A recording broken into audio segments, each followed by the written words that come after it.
That was not a large applause. Start again.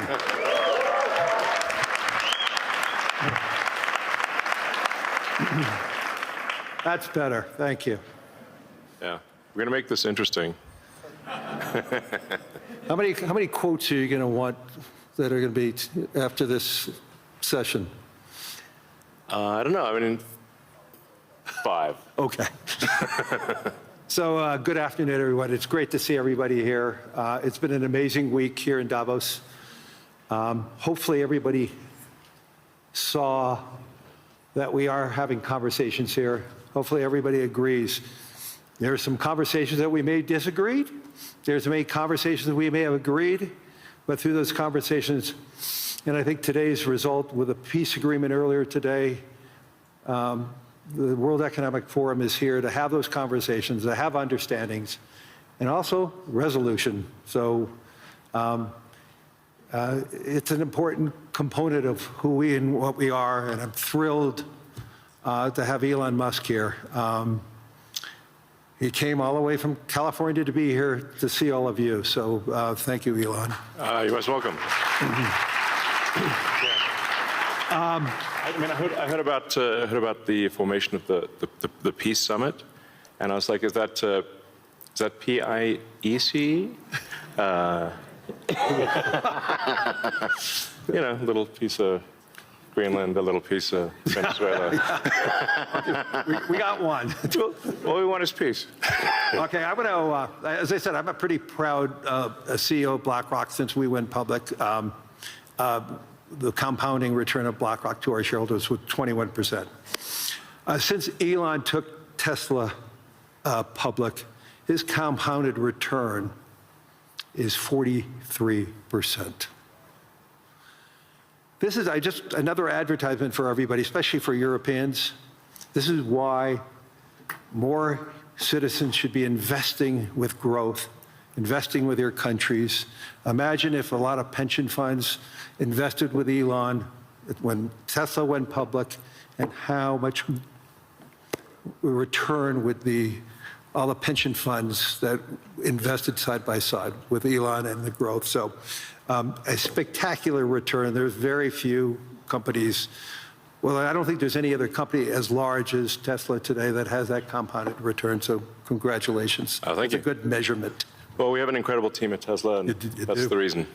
So I want to get into the dirt, the meaningful component about technology, the possibilities. I want to talk about AI and robotics, energy, space, and the progress ultimately coming down to engineering discipline, scale, execution. And few people, if not anyone, has the experience and the fortitude to confront these issues head on. Not just the ideas, but the execution across so many different technologies, Elon, and that's why I thought it was important for us to have this dialogue here in Davos. So you're presently building on AI, on robotics, on space, on energy, all at the same time. When you look across those efforts, what do they have in common from an engineering standpoint?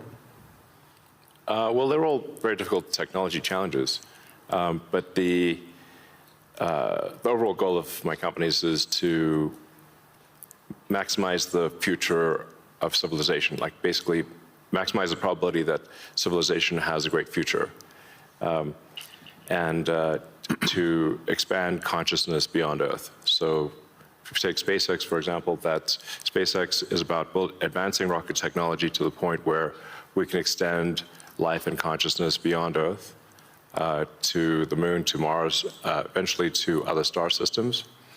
And I think we should always view consciousness, life as we know it, as precarious and delicate, because to the best of our knowledge, we don't know of life anywhere else.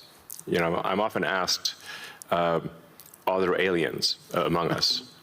And I'll say that I am one, but... Or you're from the future. They don't believe me. Okay. But I think if anyone would know if there are aliens among us, it would be me. We have 9,000 satellites up there, and not once have we had to maneuver around an alien spaceship. So I'm like, I don't know. Bottom line is, I think we need to assume that life and consciousness is extremely rare, and it might only be us. And if that's the case, then we need to do everything possible to ensure that the light of consciousness is not extinguished, because we're effectively, the way I view it is, the image in my mind is of a tiny candle in a vast darkness, a tiny candle of consciousness that could easily go out. And that's why it's important to make life multiplanetary, such that if there is a natural disaster or a man-made disaster on Earth, that consciousness continues. That's the purpose of SpaceX. Tesla is obviously about sustainable technology, and also at this point we've sort of added to our mission sustainable abundance. So with robotics and AI, this is really the path to abundance for all. If you say, people often talk about solving global poverty, or essentially how do we give everyone a very high standard of living. I think the only way to do this is AI and robotics, which doesn't mean that it is without its issues. I mean, we need to be very careful with AI. We need to be very careful with robotics. We don't want to find ourselves in a James Cameron movie, Terminator.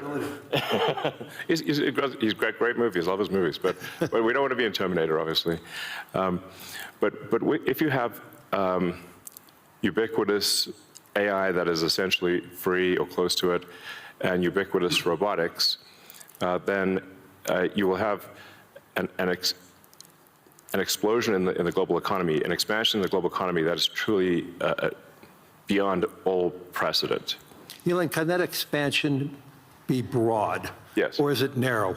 And how can that be created? How can it broaden the global economy? Yeah, I mean, a way to think of it is that if you have a large number of humanoid robots, the economic output is the average productivity per robot times the number of robots. Right. And actually, my prediction is in the benign scenario of the future that we will actually make so many robots and AI that they will actually saturate all human needs. Meaning you won't be able to even think of something to ask the robot for at a certain point. Like there will be such an abundance of goods and services, because my prediction is that there'll be more robots than people. So, but how do you then have human purpose in that scenario? Yeah, I mean, nothing's perfect, but I mean, it is a necessary. Like, you can't have both. You can't have work that has to be done and amazing abundance for all. Because if it's work that has to be done, then you and only some people can do it, then you can't have abundance. Then for it's all. narrow. It's narrow, yeah. Exactly. So, but if you have billions of humanoid robots, and I think there will be, I think everyone on Earth is going to have one and going to want one. Because who wouldn't want a robot to, assuming it's very safe, watch over your kids, take care of your pet. If you have elderly parents, a lot of friends of mine have said they have elderly parents. It's very difficult to take care of them. Expensive. Yeah, it's expensive, and there just aren't enough people to take care of there aren't enough young people to take care of the old people. Right. So if you had a robot that could take care of and protect an elderly parent, I think that would be great. That would be an amazing thing to have. And I think we will have those things. So, I mean, overall, I'm very optimistic about the future. I think we're headed for a future of amazing abundance, which is very cool. And definitely we are in the most interesting time in history. I think there's a more interesting time in history. So. Can you and I reverse aging in this new history, or are we going to see it?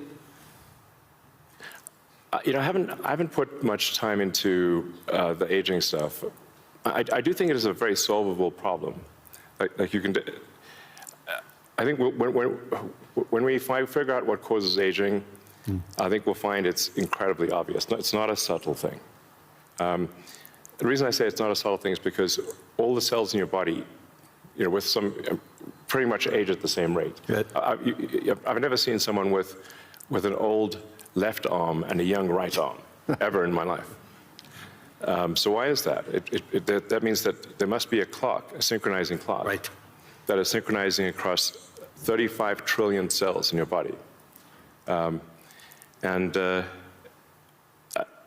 You know, there is some benefit to death, by the way.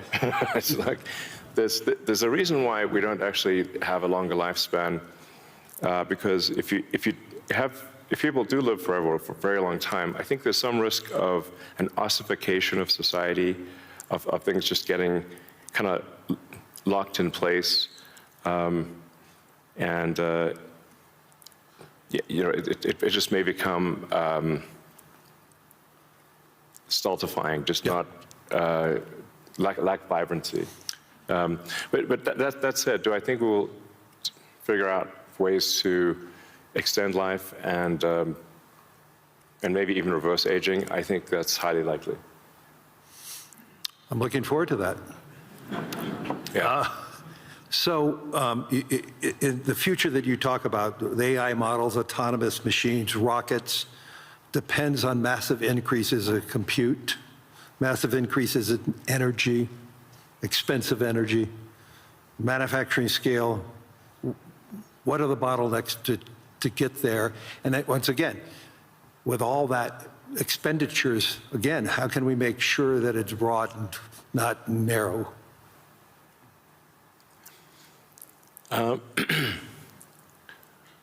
I just think the natural thing is it's going to be very broad, because AI companies will seek as many customers as they possibly can, and the cost of AI is already very low, and it's plummeting every year. I mean, the cost of AI is almost meaningfully changing on a month-to-month basis. There's open models now everywhere. Yeah. Yes, there's open models, and the open models only lag. They're maybe a year behind, right, the sort of closed models. So I think the AI companies will seek as many customers as possible, which means they'll provide AI to the world. But the cost of getting to there, the compute, the chips, the fab, the powering, that to me, what are the you know, those are huge. The limiting factor. Yeah, I think the limiting factor for AI deployment is fundamentally electrical power. It's just right. It's energy. Yeah. I mean, we're seeing the rate of AI chip production increase exponentially, but the rate of electricity being brought online is 3%, 4% a year, max. Yeah. It's clear that we're very soon, maybe even later this year, we'll be producing more chips than we can turn on. But except for China. China's growth in electricity is tremendous. They're building 100 gigawatts of nuclear as we speak. Actually, solar is the biggest thing in China. So I believe China's production capacity on solar is 1,500 gigawatts a year, and they're deploying over 1,000 gigawatts a year of solar. Now, you know, for continuous solar load, you divide that by roughly, I don't know, 4 or 5. Call it that's around 250 gigawatts of steady state power paired with batteries. And that's a very big number. That's half of the average power usage in the U.S. Right. So U.S. power usage on average is 500 gigawatts. Right. China, just in solar, just in solar that can provide steady state power, and batteries can do half of the U.S. electricity output per year just with solar. Solar is by far the biggest source of energy. And actually, when you look beyond, or even on Earth, but certainly beyond Earth, the sun rounds up to 100% of all energy. This is an important thing to consider. So the sun is 99.8% of the mass of the solar system. Jupiter is about 0.1%, and everything else is miscellaneous. Now, even if you were to burn Jupiter in a thermonuclear reactor, the amount of energy produced by the sun would still round up to 100%, because Jupiter is only 0.1%. If you teleported 3 more Jupiters into our solar system, and burnt 3 more Jupiters and everything else in the solar system, the sun's energy would still round up to 100%. So it's really all about the sun. And that's why one of the things we'll be doing with SpaceX within a few years is launching solar-powered AI satellites. Right. Because the space is really the source of immense power, and then you don't need to take up any room on Earth. There's so much room in space, and you can scale to enormous. I mean, you can scale to, I think, ultimately hundreds of terawatts a year. You and I have had these conversations before, but why don't you tell the audience what would it take for the United States, and what type of geography would it take to have that solar field to electrify the United States? And then let me ask a question, why aren't we doing it? Yeah, so, I mean, I guess a rough way to think about it is 100 miles by 100 miles, or call it, I don't know, 160 kilometers by 160 kilometers of solar is enough to power the entire United States. So the 100 mile by 100 mile area is, I mean, you could take basically a small corner of Utah, Nevada, New Mexico. Obviously, you wouldn't want it all in one place, but it is a very small percentage of the area of the U.S. to generate all of the electricity that the U.S. uses. And the same is true, actually, I mean, for Europe. You could take a small, you could take relatively unpopulated areas of, say, Spain and Sicily, and generate all of the electricity power that Europe needs. So why don't you think that there's a movement towards that here and in the United States? Well, there is. As it is in China. Well, unfortunately, in the U.S., the tariff barriers for solar are extremely high, and that makes the economics of deploying solar so artificially high, because China makes almost all the solar, What would it take for Europe or the U.S. to build it commercially, if it's that scale? Yeah, I think. Well, I can tell you what we're going to do, you know, at SpaceX and Tesla is we're building up large-scale solar. Right. So the SpaceX and Tesla teams both separately are working to build to 100 gigawatts a year of solar power in the U.S., of manufactured solar power. That'll probably take us, I don't know, about 3 years or something. But these are pretty big numbers. Mm-hmm. You know, I'd encourage others to do the same. We obviously don't control the, you know, U.S. Tariff policy, mm-hmm. But for other countries, I would recommend, you know, that China makes solar cells that are incredibly low cost, and I think it would be worth doing large-scale solar. So I know you're going to be having a couple of big announcements on robotics and what it can do. I mean, when I went to the factory, you showed me those robots. Yeah. How quickly, you talked about the billions of robots, but how quickly can they be deployed in a manufacturing setting? How quickly can they be utilized and be functional and create that abundance that you talked about? Well, humanoid robotics will advance very quickly. I think we do have some of the Tesla Optimus robots doing simple tasks in the factory. We expect probably later this year. By the end of this year, I think they'll be doing more complex tasks, but still deployed in an industrial environment. And probably sometime next year, I'd say that by the end of next year, I think would be selling humanoid robots to the public. That's when we are confident that it's very high reliability, very high safety, and the range of functionality is also very high. You can basically ask it to do anything you'd like. You're already seeing that in Tesla cars. The software changes that you're doing, and what is it? Yeah. Every quarter now, a software change that upgrades the ability of the robot within the car.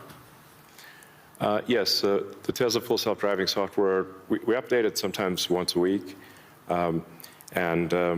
Recently, some of the insurance companies have said that it is actually so safe, when Tesla full self-driving is so safe that they're offering customers half-price insurance if they use Tesla full self-driving in their car. And that can be monitored by the insurance company? Is that part of the agreement then? Yeah. I think self-driving cars is essentially a solved problem at this point. Right. And Tesla's rolled out a sort of robo-taxi service in a few cities, and Right. will I think be very, very widespread by the end of this year within the U.S. And then we hope to get supervised full self-driving approval in Europe hopefully next month. Really that quickly? Yeah, and then maybe a similar timing for China, hopefully. I want to move to space because historically space is very capital intensive. It historically been done by governments. Obviously, SpaceX changed the whole model.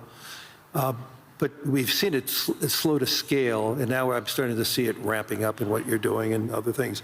Talk to us about the automation and AI, how it's changing the economics in building and preparing for us in operating in space. Sure.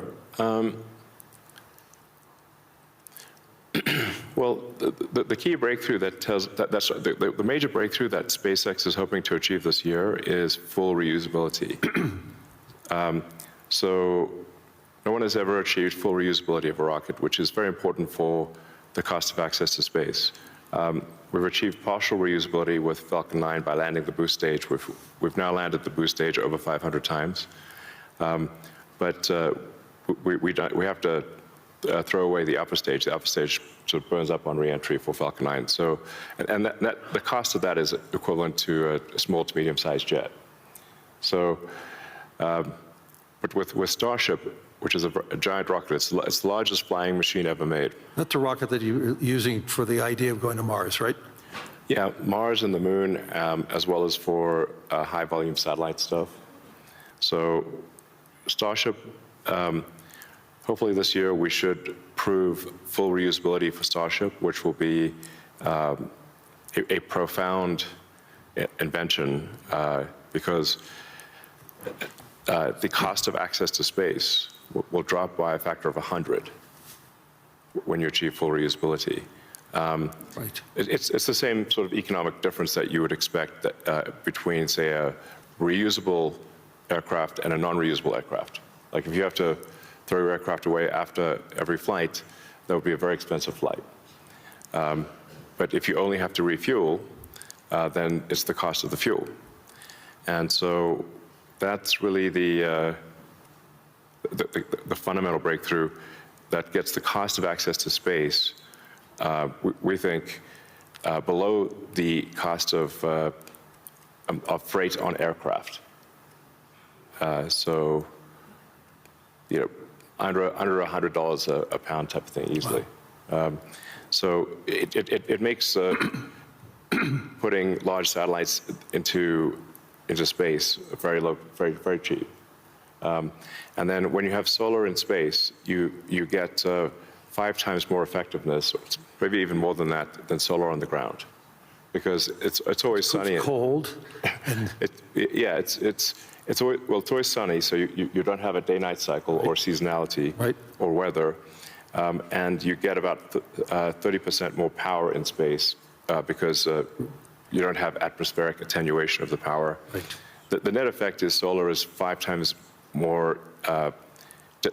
Any given solar panel will do 5 times more energy in space than on the ground. Is there any capacity in doing that and then taking that power and bringing it back to Earth? Is there any way of doing that, or you're just taking that power and utilizing it for the needs, like building AI data centers in space? I think the case, it's a no-brainer for building solar-powered AI data centers in space, because as you mentioned, it's also very cold in space. If you're in the shadow, then it's very cold in space, just 3 degrees Kelvin. So you just have solar panels facing the sun, and then a radiator that's pointed away from the sun, so it has no sun incidence, and then it's just cooling. It's a very efficient cooling system. So net effect is that the lowest cost place to put AI will be space, and that'll be true within 2 years, maybe 3 at the latest. Wow. So looking 10 or 20 years out, how would you describe success with AI or space technology, and where do you see it? Are you more certain what's going to happen in the next 3 years, or 5 or 10? I don't know what's going to happen in 10 years, but the rate at which AI is progressing, I think we might have AI that is smarter than any human by the end of this year, and I would say no later than next year. Wow. And then probably by 2030 or 2031, call it 5 years from now, AI will be smarter than all of humanity collectively. We only have a number of minutes left, but I want to humanize you for a second. So there's no speculation that you're make a joke about peace. Right. I want to. I would frame this question by: you are the most successful entrepreneur, industrialist in the 21st century, maybe beyond. I want to really get this. What inspired you? Who inspired you? What was the foundation of your curiosity? And importantly, was there an aha moment, an epiphany at any time in your life and career? Well, as a kid, I read a lot of science fiction, sci-fi, fantasy books. Yep, we talked about that. And comic books, and I always liked technology. I didn't expect to be where I am today. That seems incredibly implausible.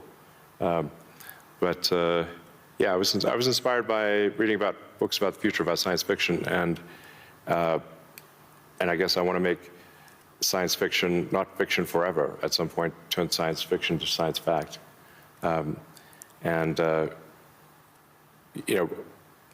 want to have like Starfleet and Star Trek, really, for real, like where we actually have giant spaceships traveling through space, going to other planets, traveling to other star systems, I'm just interested if I could be beamed up to go back to New York.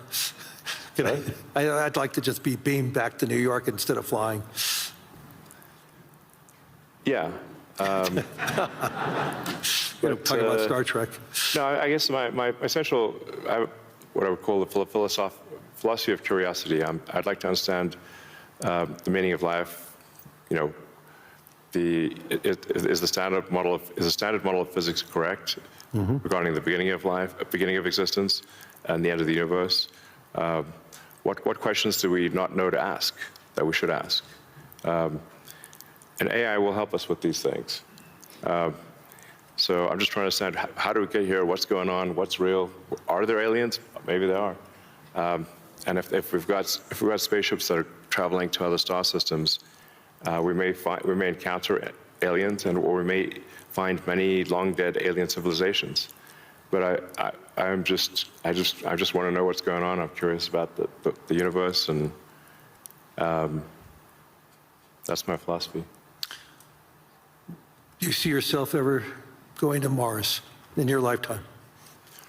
Yeah, I mean, I would say like, That's a long commitment. I've been asked. Isn't that 3 years each way? It's 6 months. 6 months, that's all it is? Yeah, 6 months, but the planets only align every 2 years. Okay. So, yeah, I've been asked a few times, like, do I want to, die on Mars? And I'm like, yes, but just not on impact.